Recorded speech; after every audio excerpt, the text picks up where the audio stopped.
Y'all know what it is. It's the usual suspect 650-50 draw. Buy your tickets now for your chance at winning half the pot. Cash App, $ usual 50-50. Tickets are on sale for $10 for one, $20 for 3 tickets, and $50 for 10 tickets.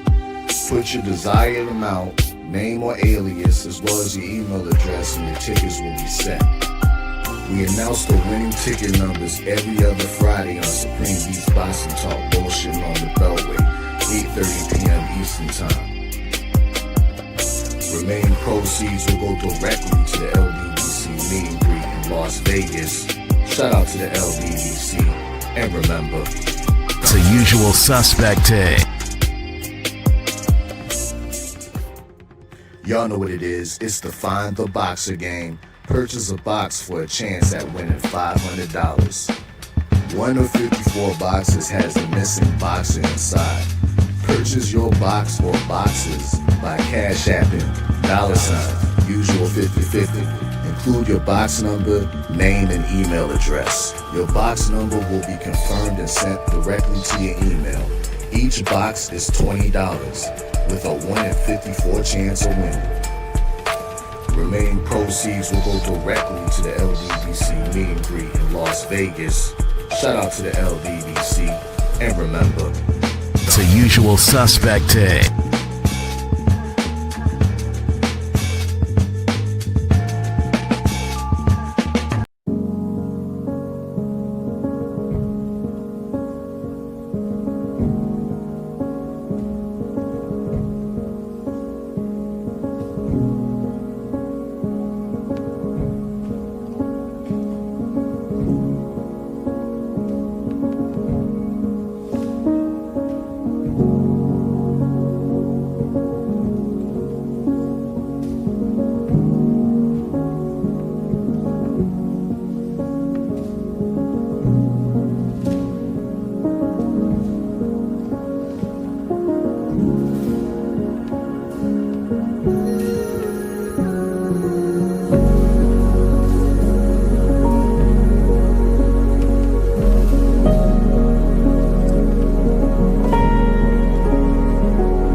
best grooming products for you.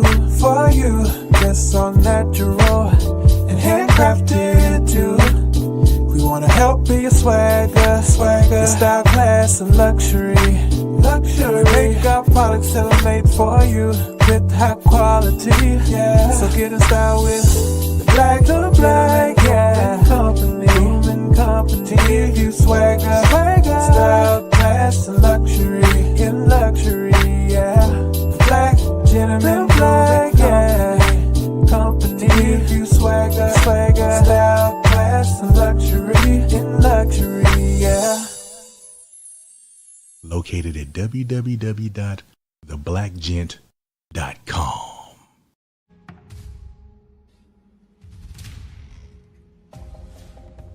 Yo. What's good? It's Stormy B-Man, and I am back. Welcoming you to Nerds on Culture with Stormy B-Man for this Tuesday, July 22nd, 2025. This is a special edition of the Nerd Show. This will be episode 128 in the series of Nerds. We're calling this one Batman v Superman: Dawn of Justice, Ultimate Edition, a look back. You know, we have films coming out this summer that are of the superhero variety, with the likes of Superman by DC and Marvel's coming out this week with the Fantastic Four. And those franchises are enduring change. And some of it is wanted, needed, necessary change. And other parts are not so much wanted, not asked for. And I am of the notion, if it's not what you want, you shouldn't support it. Now, I'm not telling anybody not to support anything in specific, but you have to understand, when you put your power, which is your buying dollar, behind something that you're endorsing, that's when the studios that create these IPs should pay close interest to you. And just because they put something out doesn't mean you should rush and fork over your hard-earned cash. We're seeing something like that with the DC Warner Brothers brand, as they have totally gutted what we had been introduced to over 10 years ago, with the franchise that started out as Man of Steel and quickly moved into a sequel that would be noted as the film we're talking about this evening, Batman v Superman: Dawn of Justice, the Ultimate Edition in specific. That's not the edition that was released in the theaters in 2016, but when the film went to home video, it had the label The Ultimate Edition, which is more of a director's cut of the film that featured almost 32 minutes of additional footage that made the film a little bit more cohesive and explained the storyline and the characters a little bit better. And then that would be followed up by Zack Snyder's Justice League. Not the Justice League film that was released by Warner Brothers Studios, because that was not Zack Snyder's completed project.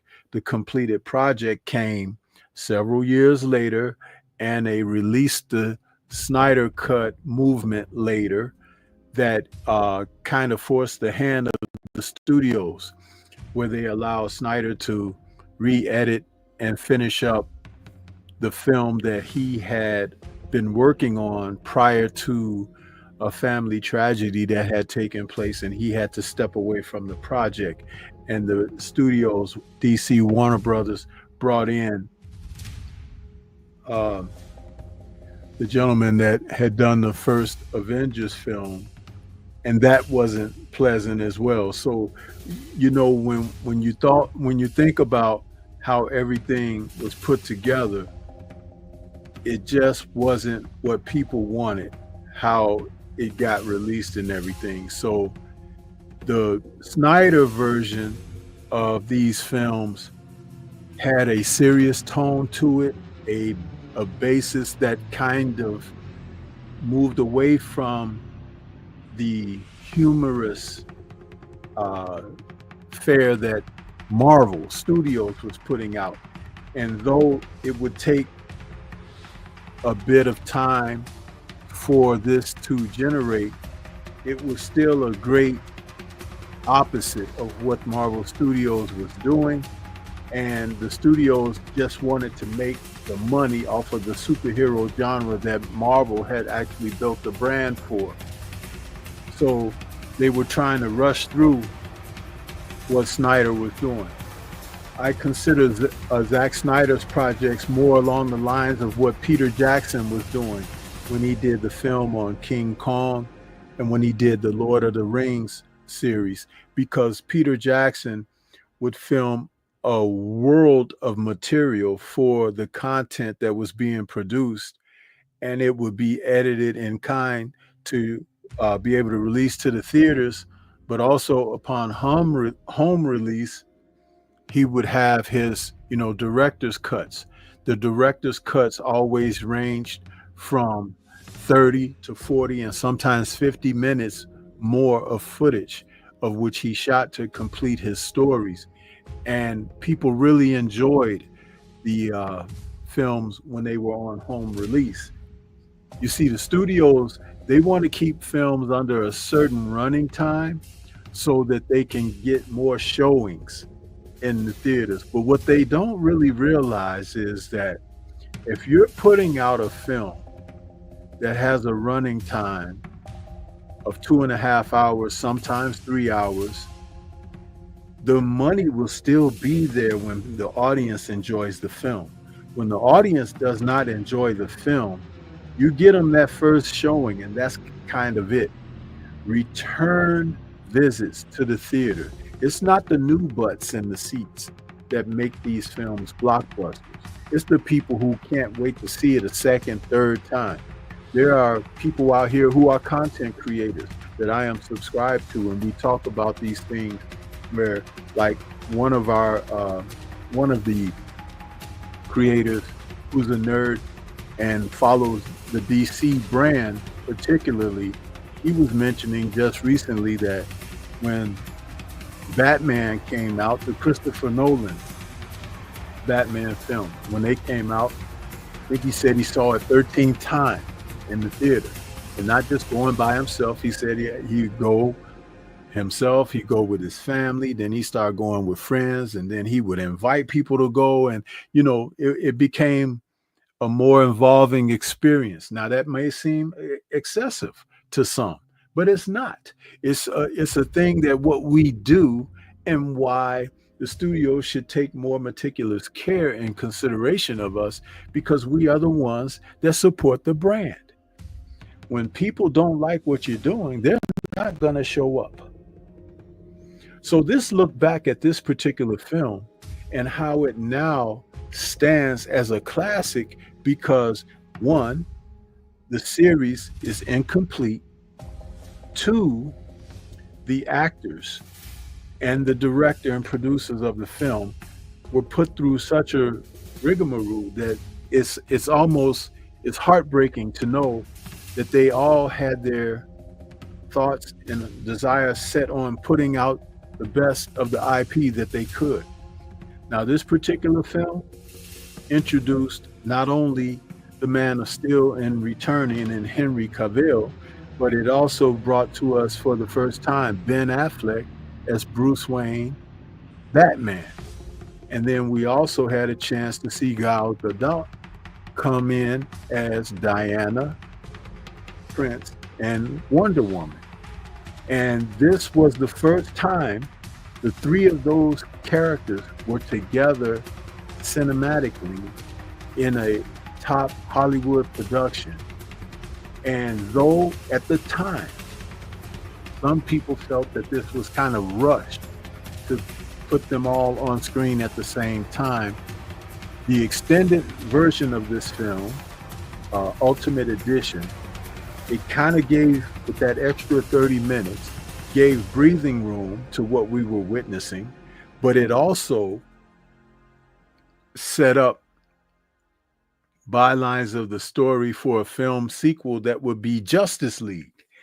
And we also saw them feature some characters and circumstances out of the comics, but done in a cinematic way that it was fresh, but at the time not necessarily well received because, again, the studios were putting the clamps on how the director's vision was set up. Now, this film was released, I want to say it was released March 25th, 2016 in the United States, and the running time was 152 minutes. It had a budget of between 250 and 325 million. And at the time of its inception and original release, it raked in 874.4 million, which it did make a profit. It didn't quite hit that $1 billion mark, but had the studios not messed with the original film and vision of the director, Zack Snyder, I'm sure it could have made $1 billion easily. And this is kind of one of the things that we've talked about this particular film. And then even the Justice League film. You see, DC Comics, Superman was the first superhero in the comic book. Later there came other characters like Batman, the Phantom, Captain America, and so forth, Wonder Woman. But Superman was the first. And we've always wanted to see Superman cinematically done with the proper type of special effects, and to also see him be able to get physical because of his superpowers, with characters that he could battle against, because the ordinary average human from Earth can't stand up to Superman. So when this title, Batman versus Superman, Dawn of Justice, came out, people were wondering like, wow, Batman is going to fight Superman? How is that going to go down?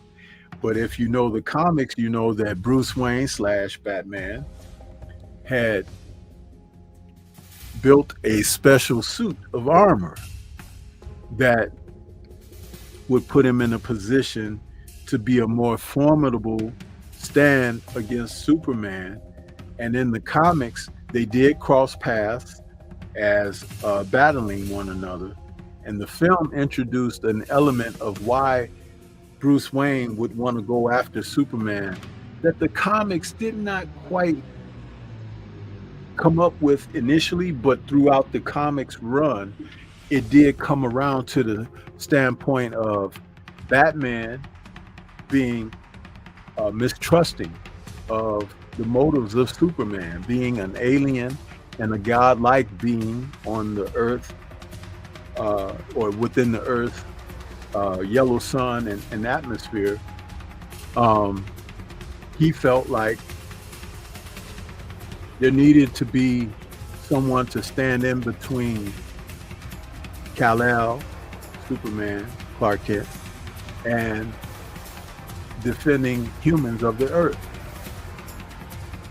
The way it was presented in this film was very interesting because Batman did not see Kal as a human being. He just saw him as an alien, someone who could really literally rip apart the world if he chose to be evil.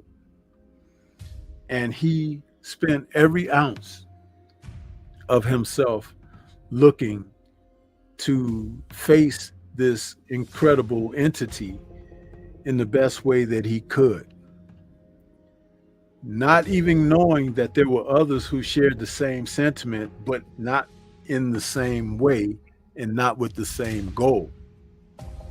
So the film was exciting.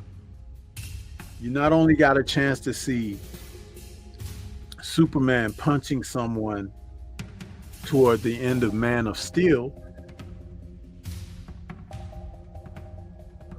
where he battled fellow Kryptonians in General Zod and his crew, but in Batman versus Superman, Cal would come across someone like Batman and also Wonder Woman. So it was a very interesting setup for things.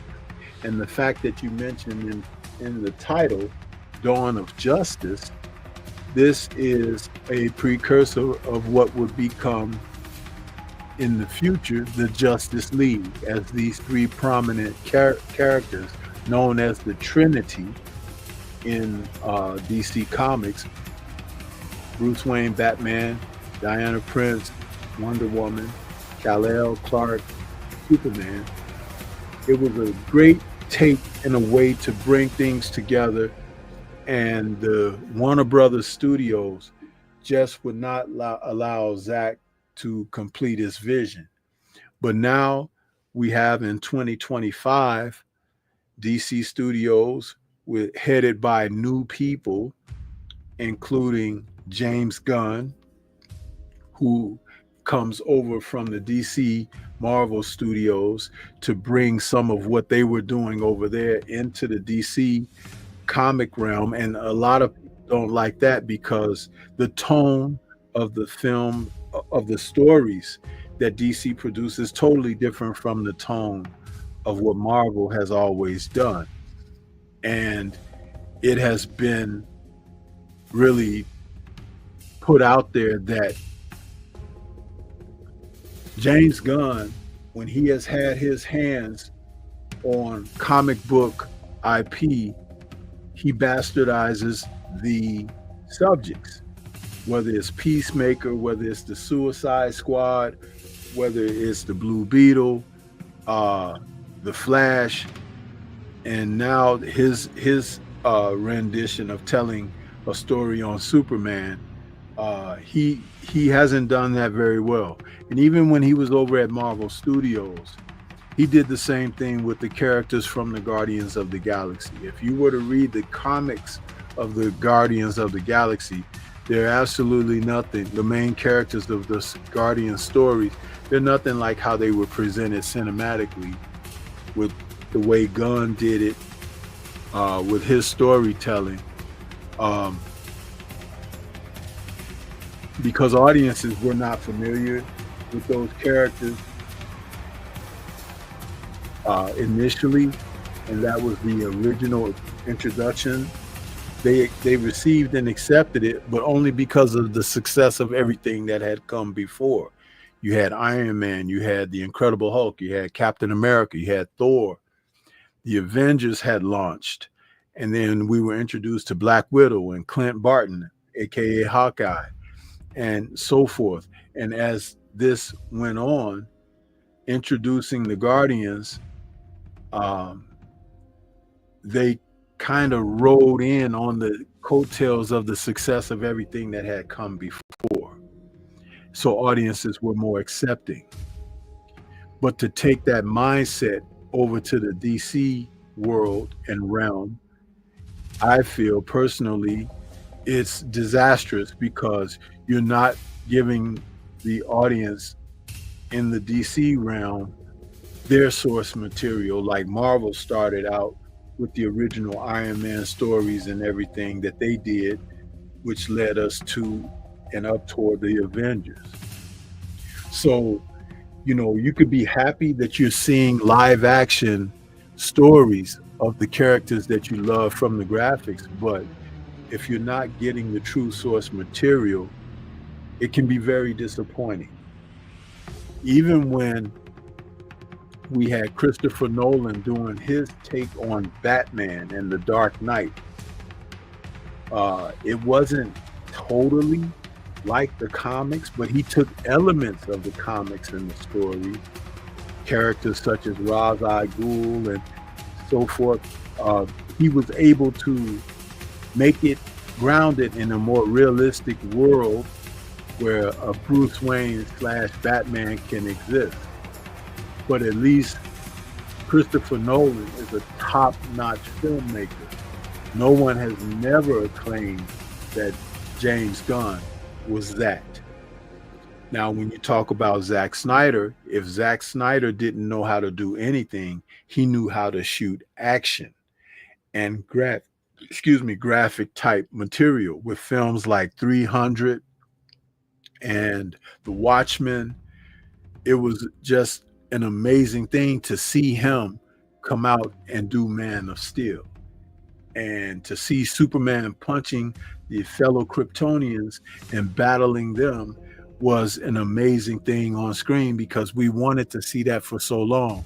It was a tremendous update from what Christopher Reeve did in Richard Donner's / Richard Lester's Superman 2 way back in 1980. So being able to go through this and see it in an updated fashion with modernized special effects and pretty darn good actors to bring these characters to life, it was exciting, and you were highly anticipating what was to come next.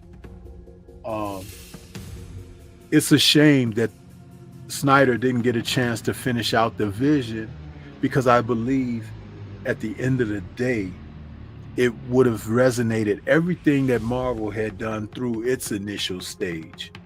And we were robbed of that, because those characters and the actors that portrayed them, they had invested a great deal of their time and their efforts into this.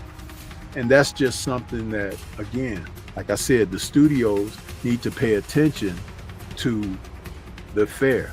When I remember when I went to see the first Spider-Man film featuring Tobey Maguire, it was a late night showing. I think it was almost midnight or something like that, 10:30 or 11:30 showing. And it was a pre-showing because the film was coming out the following night or something like that. But we had that early Thursday night viewing Tobey Maguire's Spider-Man and Sam Raimi. The audience that had lined up for that film were people in their 40s and maybe a few people in their 30s, but mostly people in their 40s, if not older. And it was really amazing to see that, because again, you're talking about the people who grew up reading the source material, bought the books and graphics regularly, and wanted to see those characters come to life. And I can remember the applause of those who were there that night. And it was an amazing experience. I enjoyed that, and I can still recall that and look back on it fondly as what it was. And so this new Superman, which nobody asked for, because we always wanted to see these three characters finish their stories out, and the studios just kind of like kicked these people to the curb. And they brought James Gunn in, and they even gave him the opportunity to head up the studios, and he comes over here and he's bringing in elements of characters and things that we never asked for, never wanted to see, bringing in a dog from the Silver Age of Superman, where it was Crypto the dog. Although that's a part of the history of the character, that's not the main portion of what's going on with Superman. And it's like trying to make things funny, trying to make things, like political and all of that. DC Comics, that's not what they're about. Though they are about telling realistic stories, and elements of things that could be featured where people can really get a slice of what's happening in real life. The comics were an escape for us as we read these various stories, and then had crossovers where some of the characters would come from other aspects of they were always out there, but to see them cross paths on the page, it was great. And now to see them do it cinematically is even better. But to just chuck that and throw that all away is a slap in the face of all of us who supported this IP for so long. Those are some opening thoughts. I want to go back to the chat and see who we got in the building this evening. The brother Drew Titan is not with me this evening. I had tried to hit him up earlier, but he was a little bit tied up. So I wanted to come out tonight. I didn't want to talk boxing tonight. I'm very down and dejected. I can explain myself of what happened this past weekend with Daniel Dubois in his fight against Alexander Usyk. And that whole situation, how it's played out, and now even more information has come to light in the aftermath. There's a reason why I felt so emotional and high-strung about that situation. And I knew that there was something, and the information is coming out daily. And I just needed a break from boxing. So I wasn't able to do Nerds last night because Drew was unavailable as well. So I thought I would come in tonight and just do this, a look back on BBS, Dawn of Justice, the Ultimate Edition. So welcome everybody. Please smash that like button as you come into the building. We got Adrian Viet, who's out there early, saying salute Sensei. What's good with you? Universal Truth is in the building saying salute Sensei. Right back at you. My brother Mr. Shelton, LDBC or nothing, is out there. He says Batman and Superman. Whoever wins is that man. What's good with you, Mr. Shelton? Romeo says it's an all-time great movie. It is now, and it will forever be, Romeo, because I believe with everything that they're doing going forward, the quality will always not be up to this because the people in charge and involved don't have that mindset anymore. This is all corporate crap that you're seeing right now, and it's not very good. Even Marvel has shifted to corporate somewhat, involving themselves in these, what do they call it? DE&I or whatever they call it. And with this Fantastic Four that's coming out this week, we're probably going to see more of it, you know. Shogun 76, the real Shogun of Harlem, is in the building saying salute, brothers. What's good with you? David Scott III is out there saying salute at Stormy B Man. And Adrian says Hans Zimmer and Junkie XL cook with Beautiful Eye and their war here. Yeah, listen. That music, and that's another thing, Adrian, and great point to further the conversation. Hans Zimmer soundtrack for the Batman films was awesome. That was awesome sauce. And to see them be able to create new music for Superman, because you know what was his John Williams, his musical score for Superman was so iconic and existed for so many years that people were thinking that it would be impossible to create a new score for Superman.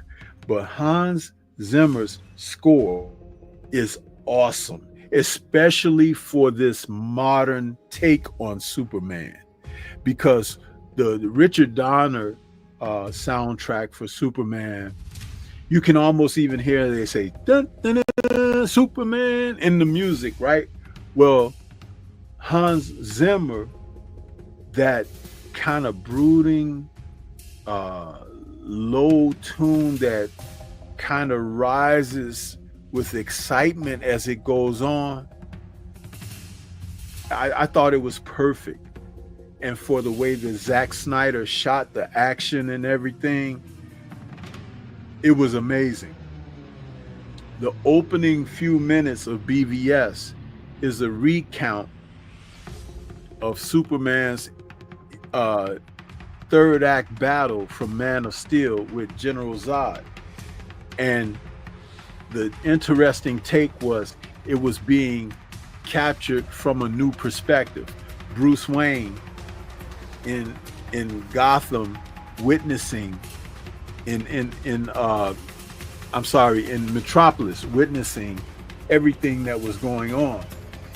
And they were able to shoot that in such a clever way that, like, there was a moment in Man of Steel where Zod and Superman went into a building, and that building toppled over as they were fighting in the building and everything, and they left out of the building and the building continued to topple.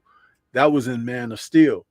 But in BVS, what was so great, they took that same scene and made that building one of Bruce Wayne's buildings. And he had a crew of people working in there, a staff, and he was trying to phone them and tell them, get out of the building, get out of the building.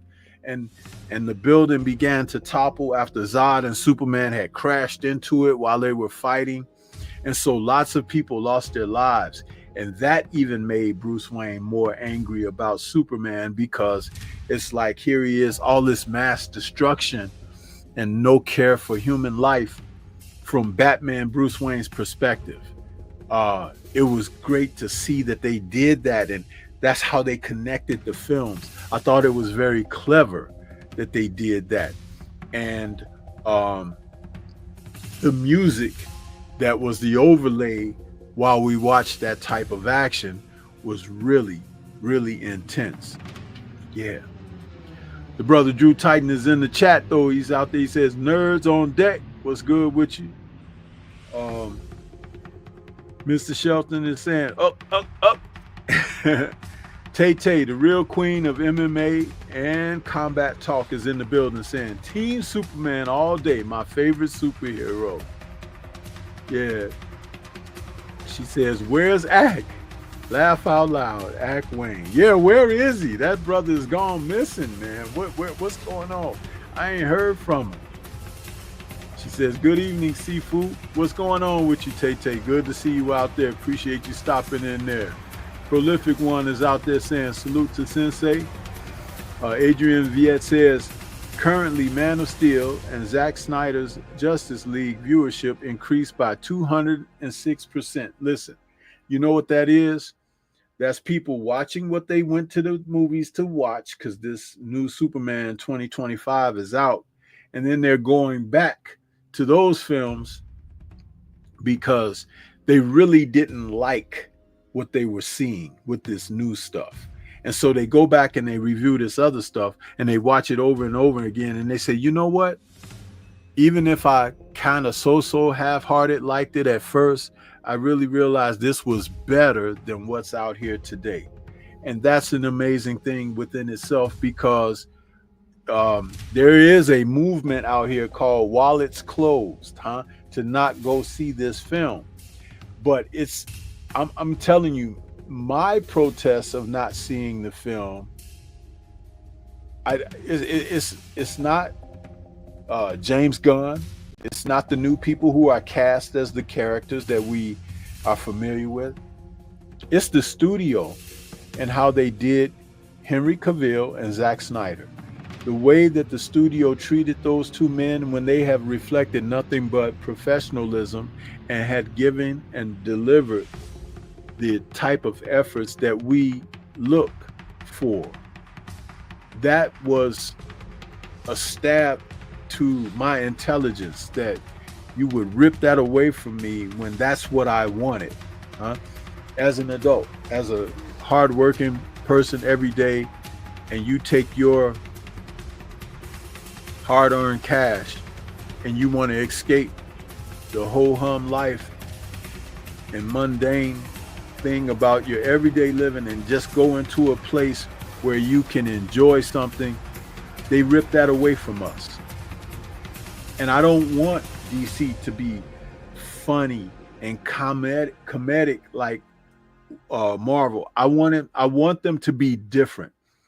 And there are people out here who love DC only. There are people out here who love Marvel only. But me, I'm a person that I love the IPs. I've read both comics growing up, DC comics and Marvel comics. My dad introduced me to being able to have an escape by reading those graphics, and it was great. And I could tell, even as a youngster, the difference in what I'm taking in. And it's nice to be able to have variety. Everything shouldn't be monosyllabic. It shouldn't be just one way. You should be able to have some seriousness. You should be able to have some lightheartedness. But I don't want everything to be lighthearted, just like everything is not going to be serious. And even if you try to make everything serious, people are going to pick it apart and find something to make fun of, you see? So that's just the natural yin and yang order of things here when we're talking about this type of fare. Salute to, we got the General in the building. He says, what up, Stormy and chat? What's good with you, General? Good to see you out there, brother. Adrian says, outside Elseworlds, Bruce has never beaten Clark in the main continuity. So satisfying to see Gunn's Superman fail internationally. You know, I wish it would have failed more domestically, but it just goes to show that people are so gullible, man, and they will just take whatever these folks shovel out to you. At least Marvel had the sensibility to recognize that their phases 4 and 5 were not what people wanted. And they kind of made some changes. They got rid of a lot of people, and they began to show that we can hear what you say and kind of curtail what we've been doing and lean more toward giving you what you want. But again, these people who rushed out to shield for DC and James Gunn, they're going to find that it's like, you know what? You're being very disingenuous even to yourself, because nobody asked for this crap. Nobody asked for a new Superman. We wanted Henry Cavill. Do you know, it's interesting. It would be different if the people had rejected Henry Cavill, right? If they had said, well, we don't like this guy as Superman. Because there was that type of sentiment toward Brandon Routh when he came in trying to play Christopher Reeve's Superman in Superman Returns. People didn't receive him well. And it didn't help when Bryan Singer had his issues in Hollywood outside of the filmmaking business, but people wanted something fresh. But it also didn't help that Bryan Singer put Brandon Routh in such a horrible Superman costume. Whomever's thought to do that, they lost the audience immediately. I remember when they released the first image of Superman, and you know they do that when they're making these films. It's always a big secret of what the character is gonna look like up until the film is either halfway finished making or whatever. But that first image of Brandon Routh as Superman standing with his hands on his hips, and he had that little bitty S on his shirt, and his costume, the color palette was off. It was like a dark blue, and the cape wasn't even red. The yellow was kind of it was a pale yellow, and the red was more like a maroon. I'll tell you the color combination that it was. If you guys remember Superman 3, when Richard Pryor's character Gus Gorman gave Superman that homemade kryptonite that they had made, and it wasn't the regular kryptonite. It was an element of kryptonite that they put together, but it turned Superman evil. It didn't make him weak or nothing. It just slowly turned him evil. He grew a 5 o'clock shadow. His hair wasn't looking all combed like it normally is. And his costume changed colors. It turned to like the cape was more, the cape and the S, the red on his trunks, everything looked more like maroon. And the blue color had turned dark. So he didn't even look like the vibrant Superman, you know, like he normally is. So, but Bryan Singer, when he made Superman Returns, that's what he did to Superman's costume. And he should not have done that because it really stunk up the joint, and it took people out of the character. It's like, okay, if you're gonna make such a drastic change like that, that's not what people want. Give us what was on the freaking page, man. You know what I'm saying? And so Brandon Routh, who was not a bad guy to play the Christopher Reeve Superman, but he didn't look like Christopher Reeve Superman because he wasn't dressed like him and all of that. It's like you really brought it down. And even this Superman 2025 looks like garbage. Did you see that costume? It looked like one of the Guardians of the Galaxy costumes that Peter Quill was wearing with a cape on it. It's all baggy and wrinkly and everything. It looks like he's in a suit or something, and not like a muscle contorting ensemble piece that shows Superman's muscles and everything. And they made that guy go work out to build his body up like a super built guy, because he was a tall, skinny dude, and he really put on muscles and everything. But you can't even tell in his suit. That suit is so baggy and loose on him and everything. It looked like a cosplay of a Superman suit. And that god awful S design that they made, they went too much for a change, and it turned people off. The real DC people saw that and they lost their lunch, because it was like, man, I don't want that. Nobody asked for that. You see, Henry Cavill's Superman suit was really nice. The only thing they did a little wrong was the color palette, but at least they didn't make it maroon like it was for Superman Returns. It was just the colors were a little darker. And I thought his cape was a little too long. His cape went all the way down to the ground. I think the cape should come to the back of his knees. That's where I think that Superman's, and then they didn't put his S on the back of his cape either. I thought that was, I didn't mind that they didn't have the trunks. And I also like they put those little glyphs. If you look at the close-up of Superman's costume, it had little etchings in it that represented, Kryptonian script in his clothing. And what they also did great was, from Man of Steel, when the people were on Krypton, they walked around in those outfits, those suits. You know how we call it underwear, his Superman in his underwear. Well, on their planet, it was literally their underwear. It was their clothing. That's how they dressed, all of the Kryptonians.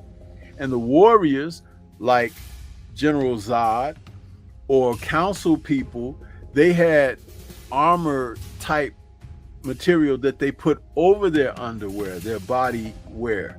So that was a nice element, something different, right?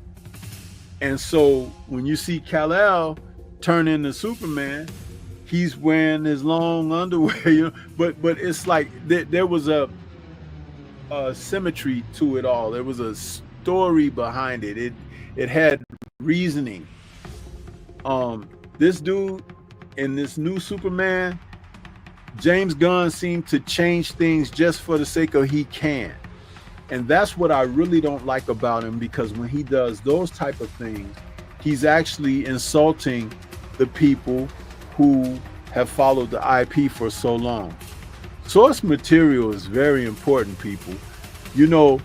It's just like when Sam Raimi did the first Spider-Man film with Tobey.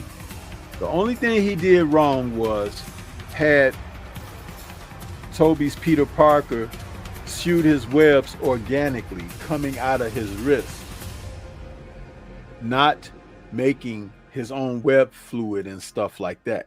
But you see, even when they switched to the Andrew, what was his name? Garfield Spider-Man, he made his own web fluid, right? Now, his Spider-Man costume was a little bit different. It was a homemade thing he did. He was looking at those Olympic ice surfers and stuff, and he was making his own Spider-Man costume. He took the lenses off of sunglasses. And that was kind of interesting because it's like, okay, you could do those kind of things, but they did get back to those web shooters, right?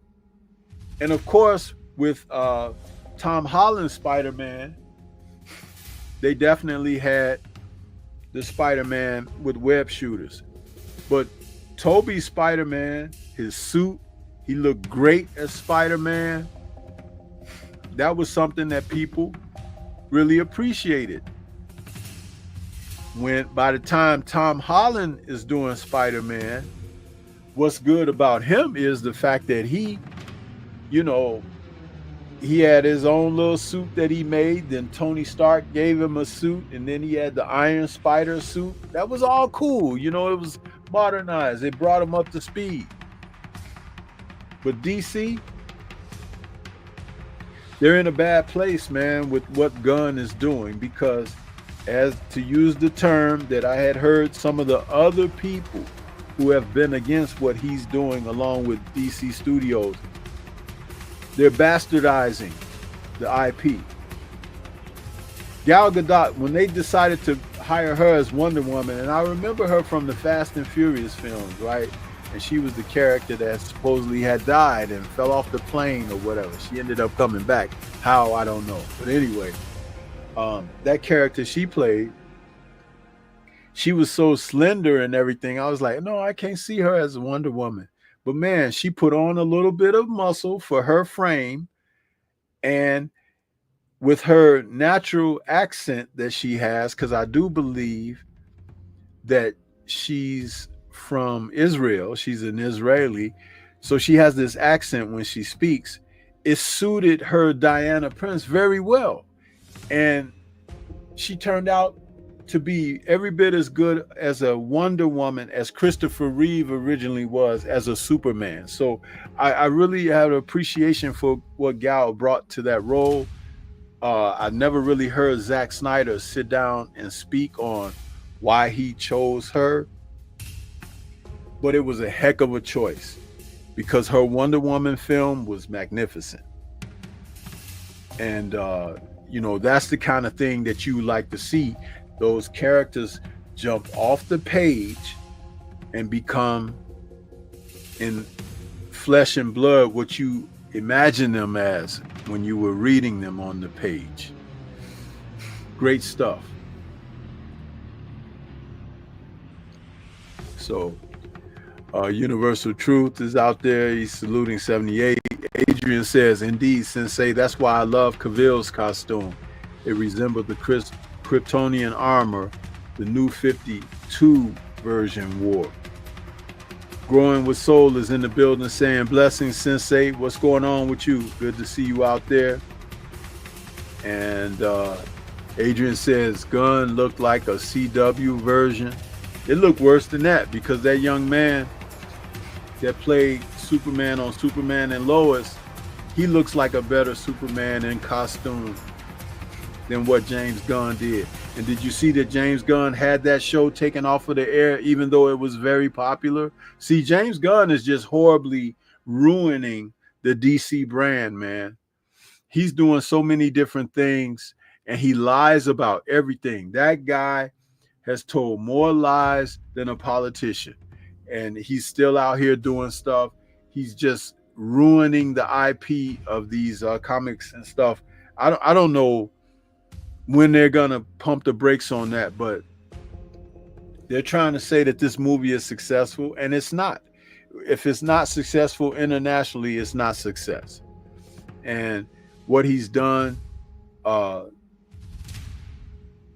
giving us a far less entertaining take on what we've signed up for with like these three characters here. There were people who thought that when Ben Affleck was cast as Bruce Wayne Batman, people were like, oh, heck no, he was horrible as Daredevil and stuff like this and stuff like that. And people were complaining and complaining. But when the movie came out and you saw Ben Affleck as Batman, man, that's one of the best Batman there ever been in live action. Christian Bale's Batman wasn't bad, but Mr. Affleck's Batman is a scary dude. He's an intimidator. And I was like, you know what? I like that Batman that Ben Affleck played. That warehouse scene where he's fighting those villains in that warehouse, that's one of the best Batman fight scenes that's ever been put on film, man. I can sit up and watch that over and over again.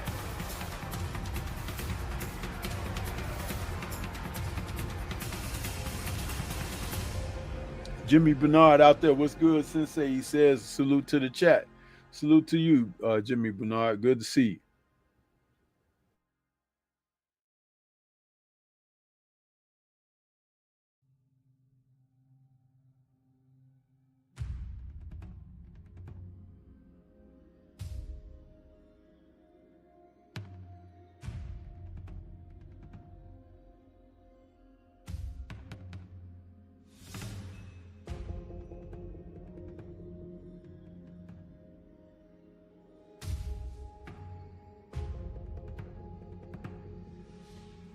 I'm sorry, fam. I was just trying to blow my nose. My nose running here a little bit.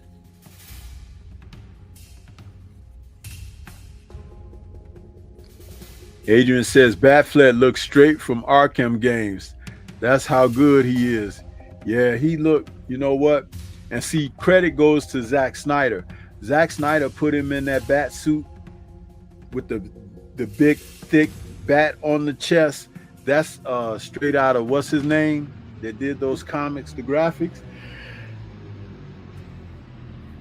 I can't think of his name right now, but that, you know, that's what you want to see, man. You want to see those characters come to life.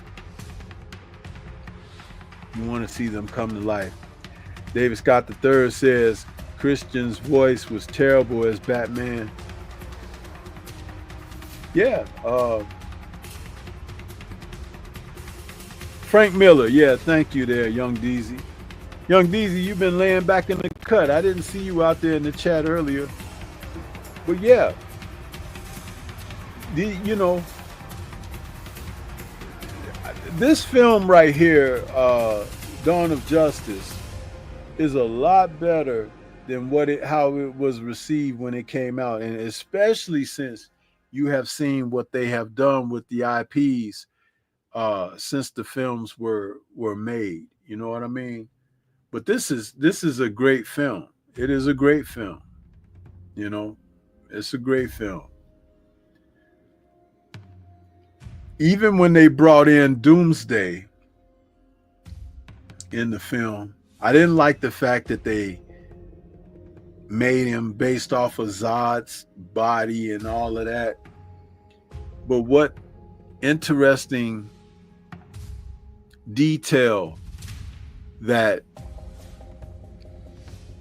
Zack Snyder put in Doomsday, because even though he was reanimated from Zod's body, you know, General Zod killed Jor-El in Man of Steel, and he stabbed him to the heart with his weapon when he was battling Kal, and he stabbed Kal the same way. It was something definitely poignant about that when he did that. It was almost like he remembered or something. I don't know, but I would love to speak to Zach about that and ask him questions about that, because I believe there's something there. There's something a little bit more there that could have possibly been told at a later time, or he just didn't have the time to do it cinematically, but he had this idea to go with. But that was very interesting that Doomsday did that to Cal. And nobody has talked about that too much.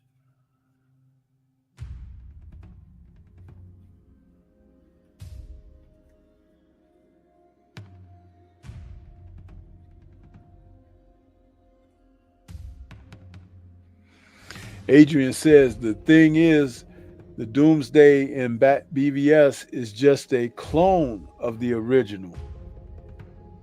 Zach stated the original version fought the Steppenwolf at the peak of his power.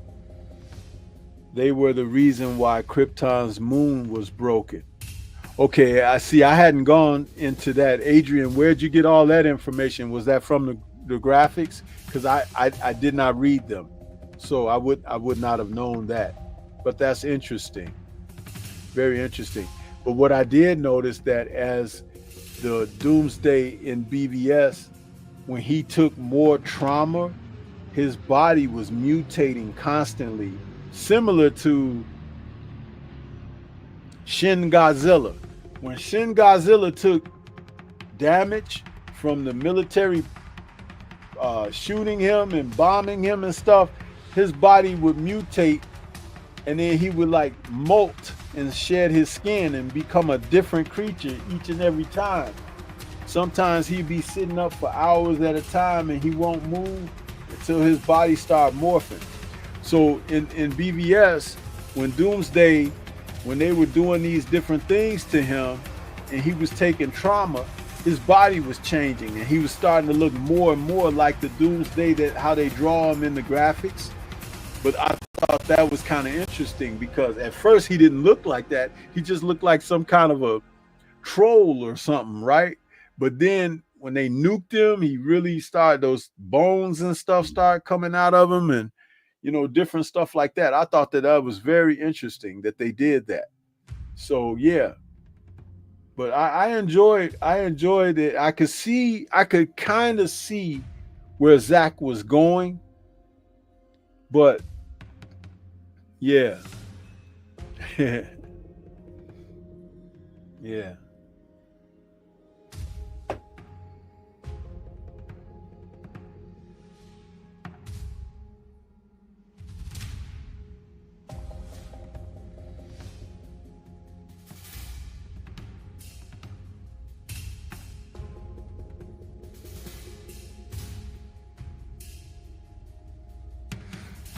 So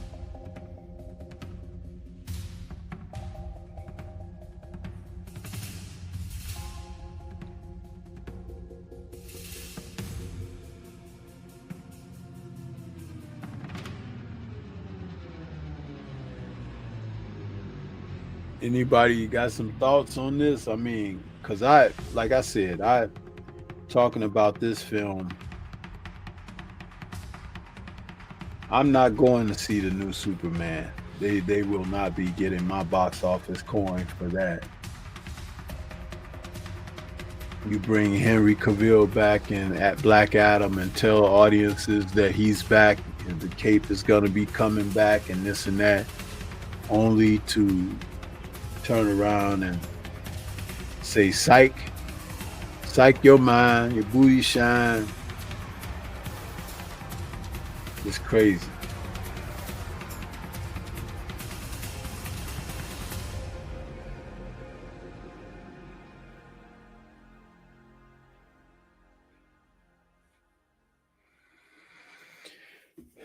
Adrian says, Sensei, I remember someone asked Zach directly about it on Twitter, just like how he confirmed the Robin Joker murdered was Dick Grayson, not Jason.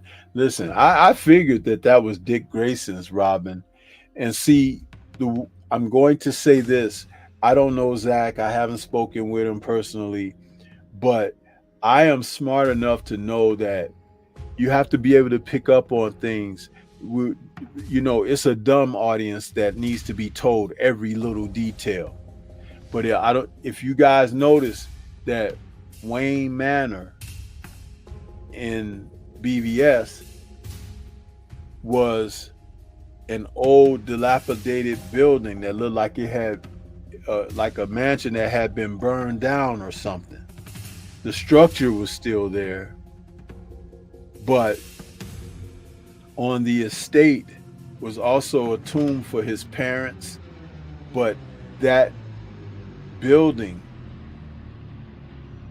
and I think that the Bat Cave and everything was underneath there, but however it caught fire, there was going to be a story to that. Because see, Ben Affleck's Batman had been around for a long time, just like in the comics. The old Batman that they brought out when Superman was working for the government and everything. I think that the story that to be told was going to be, telling us what happened with Robin. And if you looked at his costume in the film, when Bruce Wayne walks up to the glass where the costume is standing on there, you can see where the Joker had spray painted on Robin's costume or his armor. He had those holes in the shoulders where it was depicted in the comics. He was stuck in the shoulders or something, or impaled.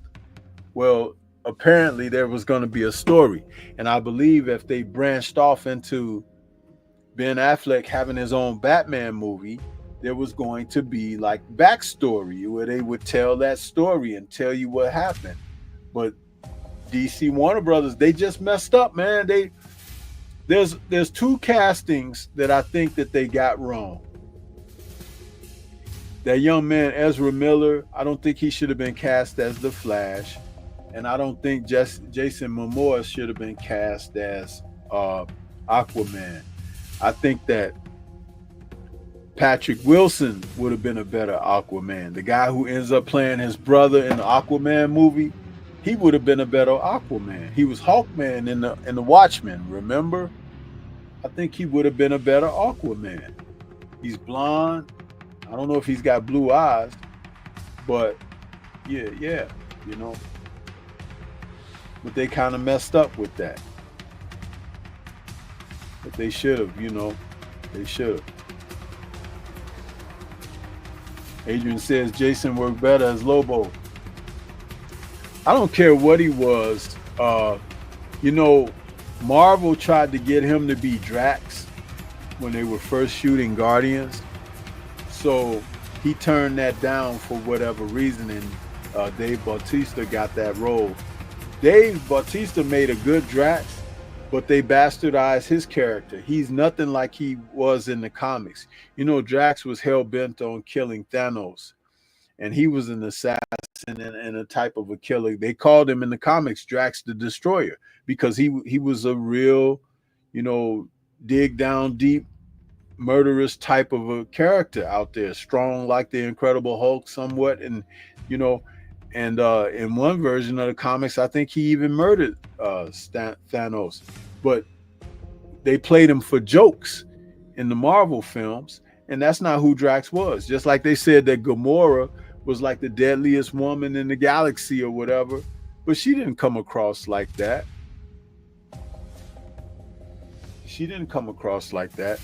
In that first Guardians movie, when she was trying to steal the orb from Quill, and you got a taste of how dynamic she was and stuff like that, but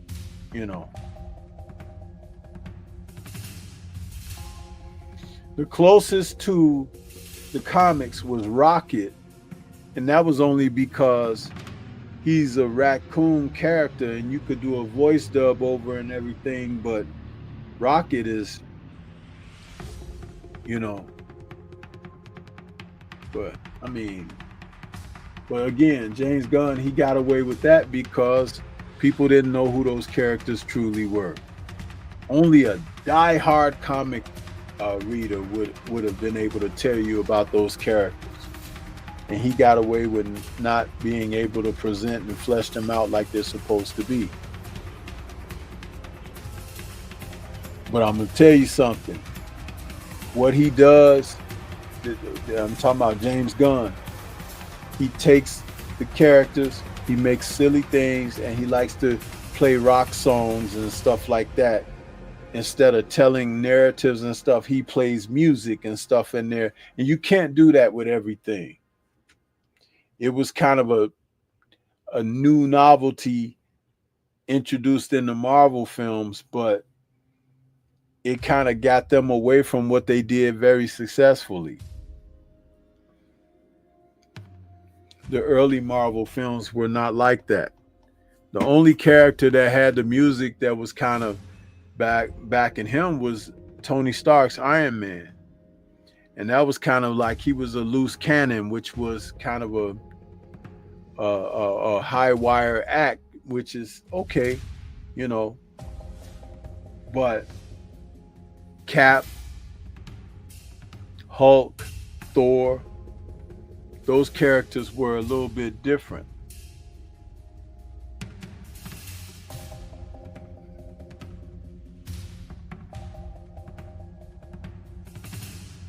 And I do like how the Russos updated Cap by the time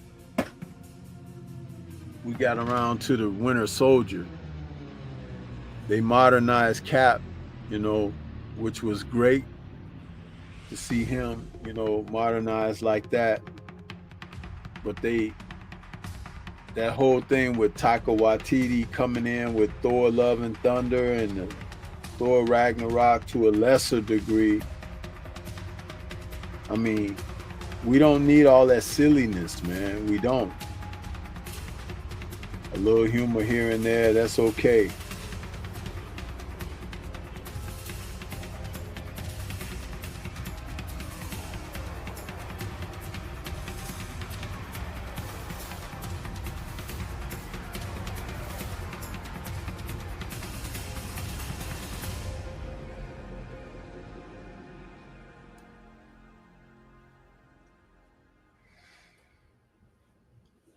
So anybody else got thoughts on this film here?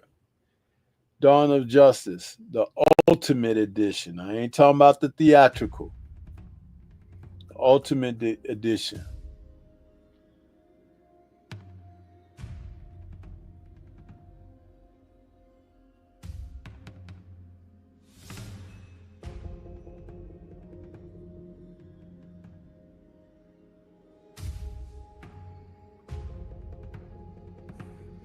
In fact, this was a great scene right here where they the three of them were standing together, and Cal looks over at Batman and he says, "Is she with you?" And he looks at him and says, "I thought she was with you." Now, see, that kind of humor, that was pretty cool because they're in the middle of, you know, a battle and everything. They try to figure things out and figure each other out and everything because this is their first time really meeting.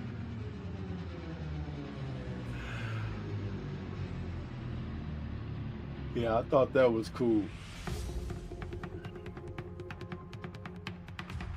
JJ is out there. What's good? Salute to you. Young Jeezy says they talking about Taika Waititi doing Judge Dredd. Please no. Man, listen.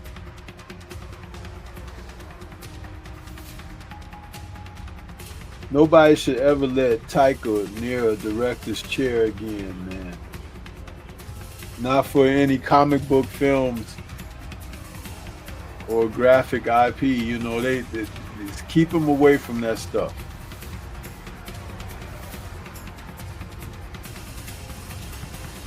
He totally ruined Thor Love and Thunder, man. That movie is the worst. That's the worst MCU film ever, including out of the Eternals, including out of the Marvels. That Thor Love and Thunder is a big old piece of trash. in the Steve Austin voice, man. That is crazy. Why would he do that to those characters, man?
Yeah. But yeah, I'm not gonna stay on here with you guys too much longer. I thought I would come out and talk about this film. I like the film. I'd rather watch this than to talk about that new Superman film that's out right now.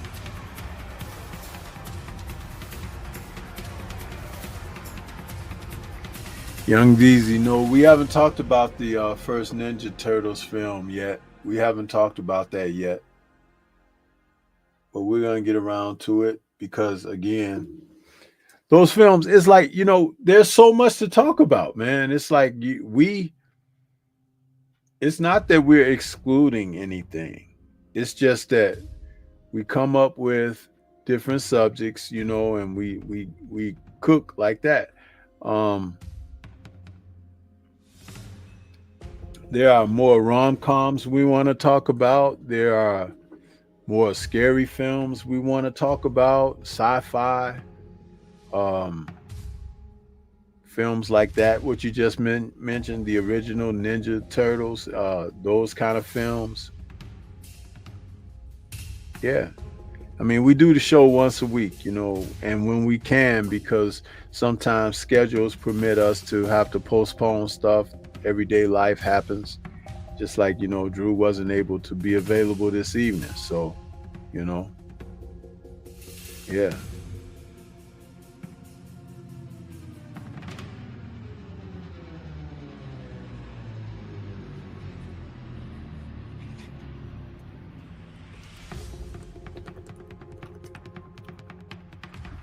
Well, yeah.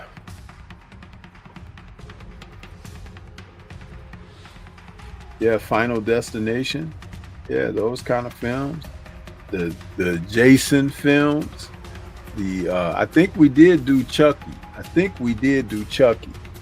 But we didn't do Halloween yet.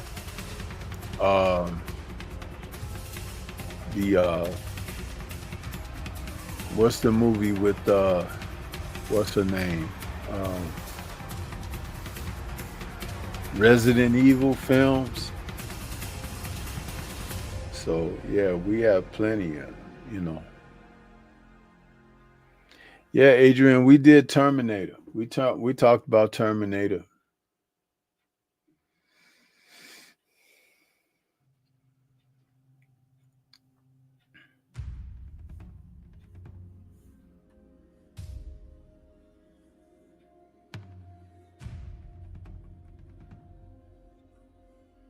So yeah.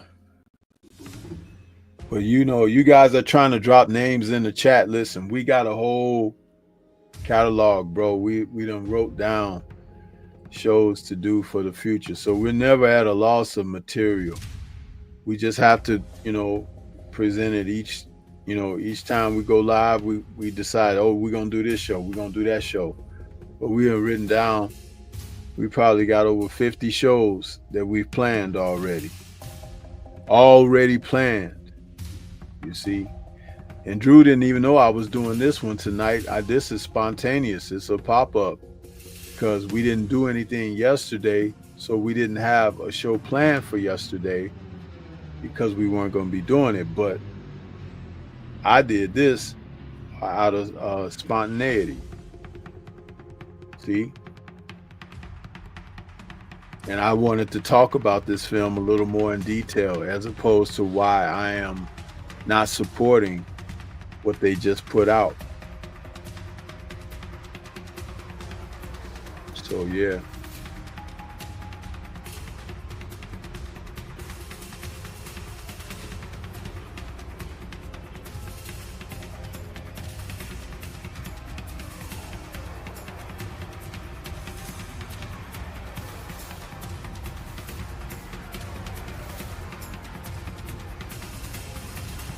I tell you though, that's a hell of a shot there, right there, isn't it? With Superman, Wonder Woman, and Batman together. That's a hell of a shot right there.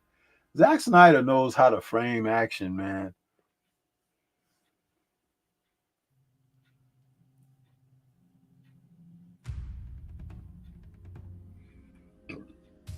Iconic.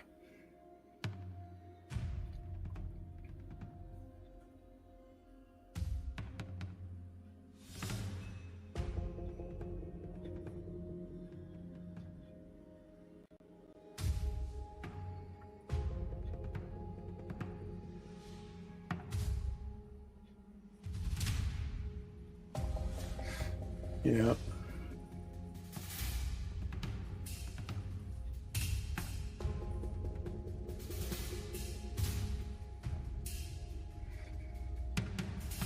I'm gonna get ready to pay some bills here because we're rounding things out, man.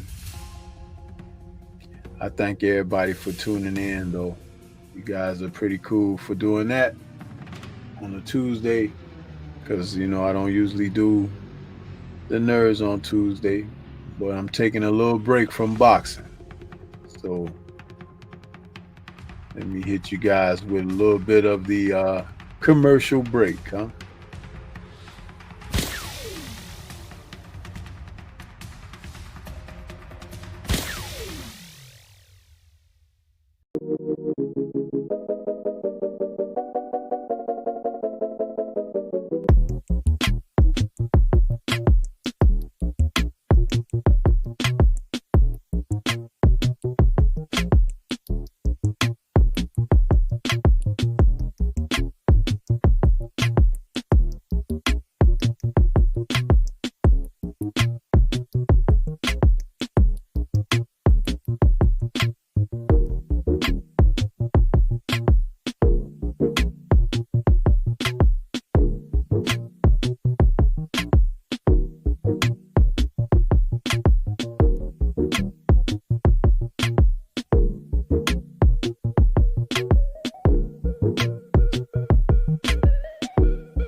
Yeah.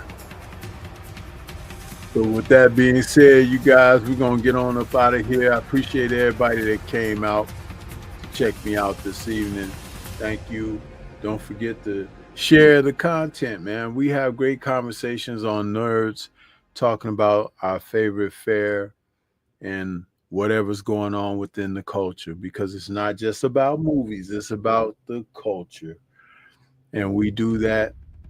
And we're going to have some dates coming up in the future where we invite people up on the panel. So it's like, be looking out for those opportunities, because to be able to discuss or have discussions on our culture is very important as well, to give everybody a sense of nostalgia, able to look back and have appreciation for what is, what was, what the possibilities may be, all inclusive. So with that being said, I want to say shout out to the mighty LDBC, and we will catch you guys on the next one. Peace to everybody out there. Enjoy the rest of your week. Huh?